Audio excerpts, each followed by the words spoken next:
October 3rd, 1955, 2:17 a.m.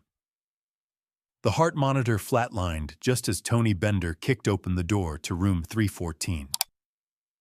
The steady beep, beep, beep that had been Lucky Luciano's only companion for 3 days suddenly became one long, piercing tone that echoed through Mount Sinai Hospital's cardiac wing. Tony and his crew froze in the doorway. Lucky lay motionless in the hospital bed, tubes running from his arms, oxygen mask over his face, eyes closed. The man who'd built the commission, who'd survived prison, exile, and 30 years of gang wars, looked like he was dying. "Jesus," whispered Sal Moretti, Tony's lieutenant. "Are we too late?" But Tony wasn't looking at Lucky. He was looking at the nurse who'd been checking Lucky's IV when they burst in. A small, elderly woman in white who should have been screaming, should have been terrified, should have been running for security. Instead, she was smiling. "Gentlemen," the nurse said quietly, "visiting hours ended at midnight." That's when Tony Bender realized he'd made a catastrophic mistake. This wasn't a hospital room. This was a trap. And the most dangerous man in America had been waiting 3 days for them to walk into it. To understand how Lucky Luciano turned Mount Sinai Hospital into a fortress, you need to understand the war that brought him there. By 1955, Lucky was facing pressure from 3 directions. The federal government wanted him deported permanently. Younger families were challenging commission authority. And most dangerous of all, Tony Bender's faction was planning a coup that would eliminate Lucky and seize control of New York's organized crime structure. Tony had been Lucky's own soldier for 10 years, but ambition makes men stupid. He'd spent months building alliances, bribing officials, positioning himself to take over. The plan was simple: kill Lucky when he was most vulnerable, claim the death was natural or accidental, and move into the power vacuum before anyone could react. The Tatiata opportunity came when Lucky started having chest pains. September 30th, Lucky collapsed during a commission meeting. Paramedics rushed him to Mount Sinai for emergency cardiac treatment. Within hours, word spread through the underworld. Lucky Luciano was dying. Heart attack, possibly fatal, confined to intensive care. Tony saw his chance. But what Tony didn't know was that Lucky's heart attack was the most elaborate performance in organized crime history. The chest pains were real. Lucky had been taking medications to simulate cardiac symptoms for 2 weeks. The collapse was planned. Lucky had been working with a doctor who understood that sometimes the best medicine was preventing violence before it started. Dr. Sarah Kellerman wasn't just any physician. She was the daughter of a man Lucky had helped during the war, when Lucky's connections had saved her father from Nazi persecution in Europe. Dr. Kellerman owed Lucky her father's life, and she was about to pay that debt. "Mr. Luciano is in critical condition," Dr. Kellerman announced to the assembled press on October 1st. "He suffered a massive myocardial infarction. The next 72 hours will determine whether he survives." The statement was broadcast on every radio station in New York. Within hours, Tony Bender was making phone calls to allies across the city. The message was clear. Lucky was finished. The commission was leaderless. It was time to move. What Tony didn't realize was that every person in Lucky's hospital room had been carefully selected for this moment. Nurse Margaret O'Brien wasn't actually a nurse. She was the sister of a dock worker whose family Lucky had protected from rival unions. She'd been trained in basic medical procedures for exactly this scenario. Dr. James Morrison, the attending physician, was the nephew of Judge Harrison Morrison, the same judge Lucky had made his deal with years earlier. Medical ethics ran in the family, but so did loyalty to people who honored their agreements. Even the orderlies and security guards had been replaced with Lucky's people. For 3 days, Mount Sinai's cardiac wing had been gradually transformed into a fortress that looked like a hospital. October 3rd, 1:30 a.m., Tony Bender's crew assembled in the hospital parking garage. 12 men, armed, determined, and completely confident this would be the easiest hit of their careers. Who guards a dying man in intensive care? They'd bribed their way past hospital security, disabled cameras on the 3rd floor, and planned their approach for maximum efficiency. 6 men would secure the corridor. 6 would enter the room. Quick, quiet, untraceable. Tony had even prepared a cover story. They were visiting family members, upset about their patriarch's condition. Emotions got out of hand.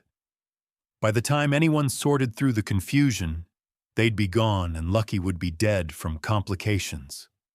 The plan was perfect, except for one detail. Lucky had been expecting them for 3 days. 2:17 a.m., the crew reached room 314.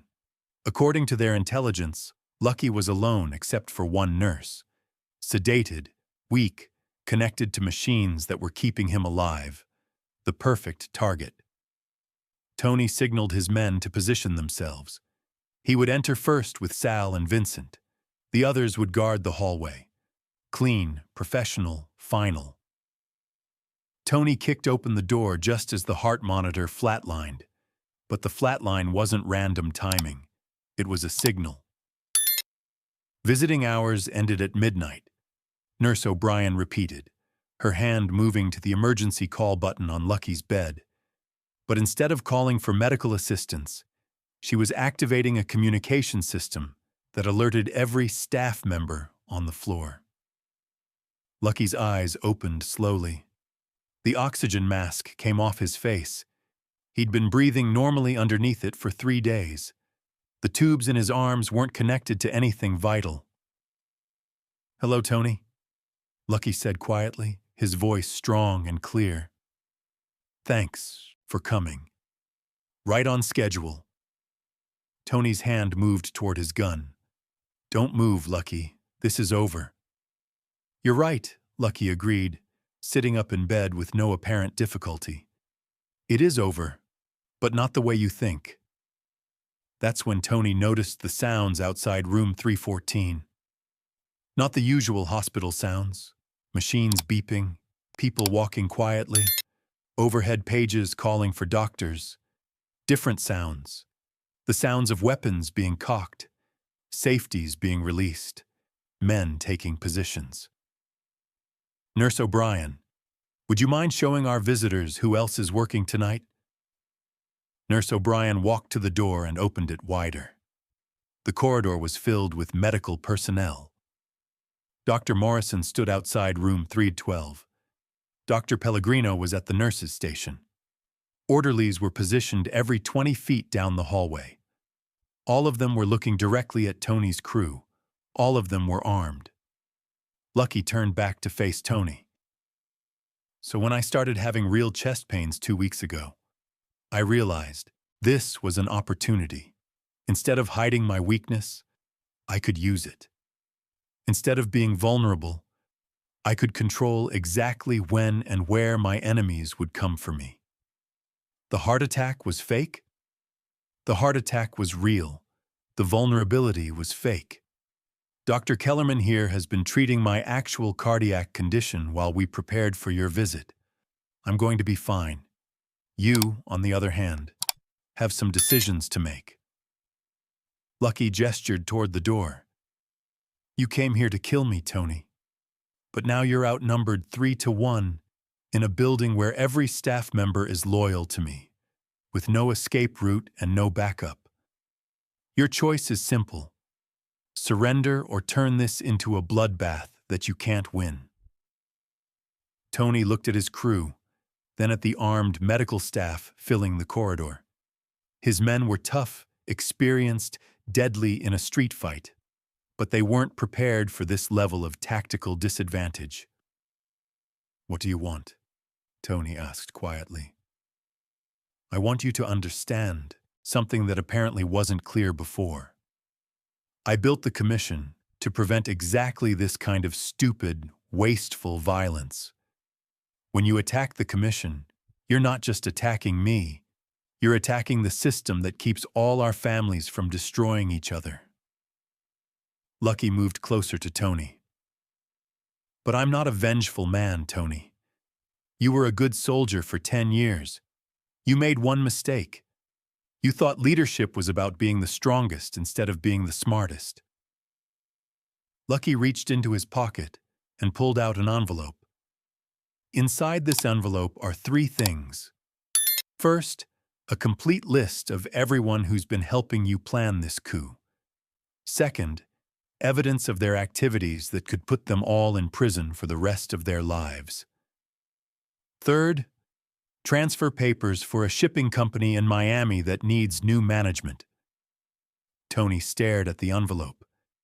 You're letting me live? I'm letting you learn.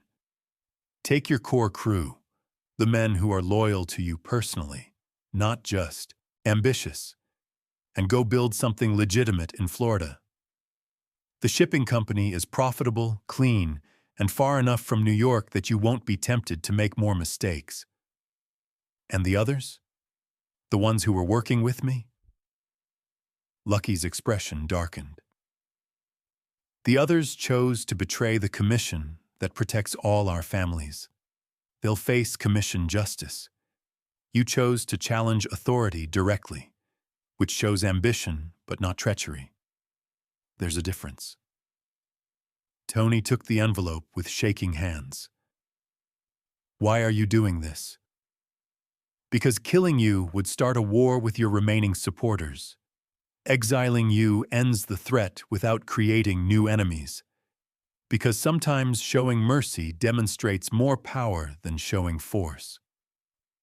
Lucky walked back to his hospital bed and sat down.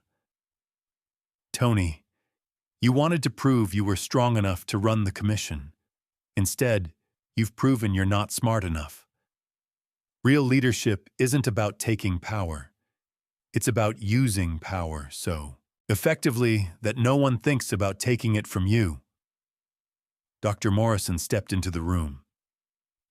Mr. Bender, your men are free to leave, but I should mention that this hospital has excellent security cameras that have recorded everything that happened here tonight. For insurance purposes, of course. Tony understood the message. Any attempt at retaliation would be documented, and the evidence would find its way to law enforcement. How long do I have? Tony asked. Your flight to Miami leaves at 6 a.m., Lucky replied. Dr. Kellerman has already arranged for a car to take you to the airport. Your new business partners are expecting you by Monday morning. Tony looked around room 314 one last time. Lucky, how did you know I'd come tonight? Lucky smiled. Tony, you've been my soldier for